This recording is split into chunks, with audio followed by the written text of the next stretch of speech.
კოალიცია ქართული ოცნების პოლიტსაბჭოს ხდომა თავისუფალი დემოკრატების მონაწილეობის გარეშე.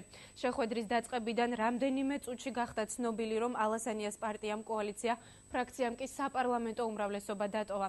თეუნა ხარაბაძე ჩაგვერთვება პირდაპირ ეთერში თბილისიდან და მოგვიყვება კიდევ რა განცხადებები გაკეთდა. თეუნა, დასრულდა თუ არა ხდომა და რას ამბობს მმართველი გუნდი?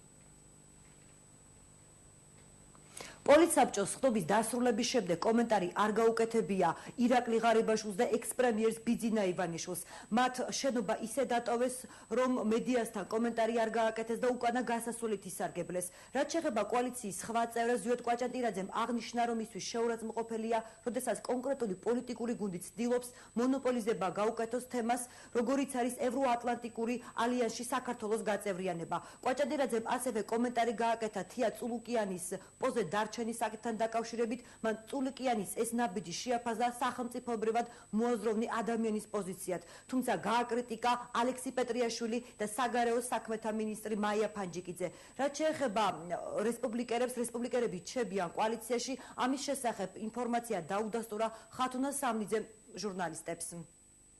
პირადად ვარ ძალიან შეურაცხყოფილი იმის გამო, რომ ვიღაცას გაუჩნდა სურვილი განაცხადოს მონოპოლია ევროატლანტიკური კურსის ერთგულებაზე ჩვენს კოალიციაში. გამოდის, რომ დღემდე თურმე რომელიღაც უწყება ახორციელებდა მხოლოდ ამ კურსს და მხოლოდ მათი ძალისხმევით ხდებოდა ეს ყველაფერი. პრემიერ-მინისტრმა დღეს ისევ დაადასტურა ჩვენი კურსის აბსოლუტური ურყეობა. საქართველოს პარლამენტმა ამის შესახებ უკვე მიიღო თავის დროზე რეზოლუცია, ასე რომ ეს ყველაფერი არის პოლიტიკური ინსინუაციები. ჩვენ დიდი ხანია თანამშრომლობთ და ძალიან ბევრი მნიშვნელოვანი საკითხი გადავწყვეტეთ ერთად. ჩვენ მათთან არასდროს არ ვქონია რესპუბლიკის არსობრივი დაპირისპირება რომელიმე საკითხზე და ეს გაგრძელდება ამ ტიპის თანამშრომლობა. ჩვენ მყარად ვართ წარმოადგენილი პარლამენტში რესპუბლიკელები. უნდა გავუსვათ იმასაც ხაზი, რომ ევროატლანტიკურ არჩევანს ალტერნატივა დღეს არ აქვს ხელისუფლებაში. ჩვენ ვრჩებით კოალიციაში და ყველა სხვა პრობლემებს და საკითხებს ვაპირებთ, რომ გავაგრძელოთ კოალიციაში მსჯელობა. ირაკლი ალასანიამ და მისმა გუნდმა შეხვედრა დაწყებიდან რამდენიმე წუთშივე დატოვა. დისკუსია არ შედგა, ჩვენ არ მოვსულ ვართ ბიძინა ივანიშვილთან სალაპარაკოდ, აღნიშნა ექს-თავდაცვის მინისტრმა. იმავე აზრზე იყვნენ მისი გუნდის სხვა წევრებიც. დღესვე თავისუფალმა დემოკრატებმა კიდევ ერთხელ განუცხადეს მედიას, რომ ისინი პარლამენტში შეინარჩუნებენ პოლიტიკურ თანამდებობებს. არ შედგა ისეთი საუბარი, როგორიც ჩვენ გვინდოდა რომ გამოგხსნოდა ჩვენ პარტნიორებთან, მაგრამ ძალიან ცივილურად ჩვენ დავემშვიდობეთ ჩვენ პარტნიორებს. კოალიციაში აღარ იქნება თავისუფალი დემოკრატები. რაც შეეხება დისკუსიებს, ის რეალურად ვერ შედგა.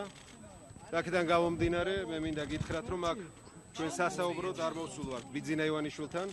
აქვე დაგეგმილი მქონდა ჩემი კოალიციის ყოფილ პარტნიორებთან რეალურად გველაპარაკა იმაზე, თუ რამ გამოიწვია ის ნაბიჯი, რაც გადადგა თავისუფალმა დემოკრატებმა, რა იყო ამის გამომწვევი მიზეზები. სამწუხაროდ ესეთი საუბარი ვერ შედგა, მაგრამ დარწმუნებული ვარ, მომავალი პოლიტიკური ცხოვრება თავისუფალ დემოკრატებს მისცემს შანსს ჩვენ საზოგადოებასთან ერთად გააგრძელოს საქართველოს სამსახურში ყოფნა. განვაცხადეთ, რომ ჩვენ აღარა ვართ კოალიციაში. იმ ბრალდებების, იმ ცილისწამების ფონზე, რაც განახორციელებმა პრემიერ-მინისტრმა პროკურატურასთან ერთად შეთანხმებით და სამწუხაროდ ღარიბაშვილი აღმოჩნდა მხარე ამ პროცესში, ძალიან სამწუხაროა ჩვენთვის ის ცილისწამებები, რაც განახორციელა მან ბოლო პერიოდში.